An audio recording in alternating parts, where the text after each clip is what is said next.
오늘 말씀은 에스라 10장 1절에서 4절 말씀입니다.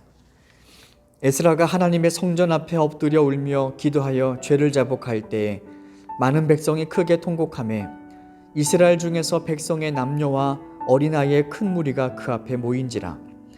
엘람 자손 중 여히엘의 아들 스가냐가 에스라에게 이르되 우리가 우리 하나님께 범죄하여 이 땅 이방 여자를 맞이하여 아내로 삼았으나 이스라엘에게 아직도 소망이 있나니 곧 내 주의 교훈을 따르며 우리 하나님의 명령을 떨며 준행하는 자의 가르침을 따라 이 모든 아내와 그들의 소생을 다 내보내기로 우리 하나님과 언약을 세우고 율법대로 행할 것이라. 이는 당신이 주장할 일이니 일어나소서, 우리가 도우리니 힘써 행하소서 하니라. 아멘. 에스라의 배경은 이렇습니다. 이스라엘 백성들이 멸망하게 된 까닭은 우상을 숭배해서입니다. 그런데 그 우상 숭배는 이방 여인들과의 정략 결혼에서 비롯됩니다. 왕들은 이방 여인들과 결혼함으로 전쟁은 그쳤을지 모르나 그러나 우상을 섬기게 되었고 우상을 섬기는 백성들을 하나님은 떠나십니다. 하나님이 떠나시니까 이스라엘 백성들은 바벨론에 멸망하게 되었고 그리고 포로로 끌려가게 됩니다. 70년 동안 비참한 포로 생활을 끝나고 다시금 고국으로 돌아올 때 그때 인솔자 중에 한 명이 바로 에스라였었습니다. 에스라는 백성들이 왜 망했는지 이유를 잘 알았습니다. 그리고 이제 무엇을 해야 하는지도 알고 있었습니다. 에스라로 말미암아 백성들은 희망을 얻고 서서히 황폐했던 땅은 복구가 되고 신앙도 서서히 세워져 갔습니다. 그런데 그때 에스라의 귀에 또다시 끔찍한 소식이 들려옵니다. 제사장이나 레위인이나 지도자나 할 것 없이 모든 백성들이 또다시 이방 여인들과 결혼하고 있다라는 소식입니다. 에스라가 깊이 절망합니다. 그 절망이 얼마나 컸는지 성경을 보면 이렇게 기록됩니다. 에스라가 속옷과 겉옷을 찢고 머리털과 수염을 쥐어뜯고 하나님 앞에 주저앉아 있었다.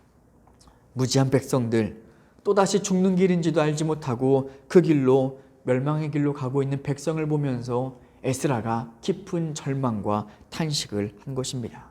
소망을 잃어버린 것입니다. 이것이 에스라 본문의 배경입니다.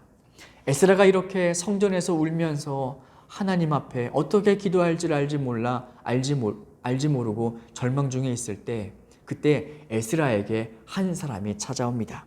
그 사람의 이름이 누구냐? 바로 여히엘의 아들 스가냐라고 기록됩니다. 스가냐가 에스라 곁에 찾아와서 절망하고 있던 에스라에게 말을 합니다. 우리가 하나님께 또다시 범죄하고 있습니다. 또다시 백성들이 이방 여인을 아내로 맞이하고 있습니다. 그렇지만 아직 우리에게는 소망이 남아 있습니다. 그 스가냐가 에스라를 위로합니다. 그리고 또 그치지 않고 이렇게 말합니다. 이제라도 하나님의 말씀대로 준행하게 해야 합니다. 하나님 말씀으로 돌아가야 합니다. 이것은 제가 할 일이 아니라 지도자인 당신께서 주장할 일이니 일어나소서, 우리가 도우리니 힘써 행하소서. 그 스가냐는 절망하고 있던 지도자 에스라보다 앞서지 않고 그 에스라를 말씀으로 권면하고 일으켜 세워줍니다. 그리고 힘을 다해 돕겠다라고 합니다. 에스라가 이 말에 위로를 얻습니다. 에스라가 그런 사람의 복을 받았습니다. 에스라는 이 스가랴의 말에 힘입어 담대하게 종교개혁을 일으킵니다. 많은 백성에게 하나님의 말씀을 전포하고 선포하고 회개케 하고 돌아오게 하여서 다시금 우상을 버리고 하나님께로 돌아오게 하는 그 놀라운 종교개혁을 일으키게 됩니다. 우리에게도 이런 위로자가 필요합니다. 내가 지쳐있을 때, 내가 낙심했을 때 내 옆에서 나를 일으켜 세워줄 수 있는 위로자를 얻는다는 것은 정말 중요한 인복입니다. 뿐만 아닙니다. 우리가 또한 이런 위로자가 되어야 합니다. 요즘 갈 길을 잃은 사람들이 참 많습니다. 희망을 잃어버린 사람들이 많습니다. 남편도 그렇고요. 아내도 그렇고요. 자식들, 친구들도 그렇습니다. 그 옆에 필요한 것이 누구냐? 바로 위로자가 필요합니다. 그래도 아직 우리에게 소망이 있다고, 하나님께로 우리가 돌아가면 하나님께서 우리에게 소망을 주실 거라고, 세상은 우리의 소망이 될 수 없지만 모든 것은 변하지만 변하지 않는 한 분 하나님이 우리에게 계시다고, 우리 그 하나님께로 돌아가자고 이렇게 위로할 수 있는 위로자가 되어야 합니다. 내가 도울 테니 힘을 내십시오. 아내에게, 남편에게, 자녀에게, 그리고 옆에 있는 친구들에게 우리가 그러한 위로자가 되어야 합니다. 성령님께서 우리에게 그런 위로자가 되셔서 우리를 예수님께로 인도하셨습니다. 죄 중에 나를 다독이셨고 절망 중에 나를 일으켜 세우셨고 그 성령님으로 말미암아 우리가 예수 그리스도 구원과 생명을 누렸습니다.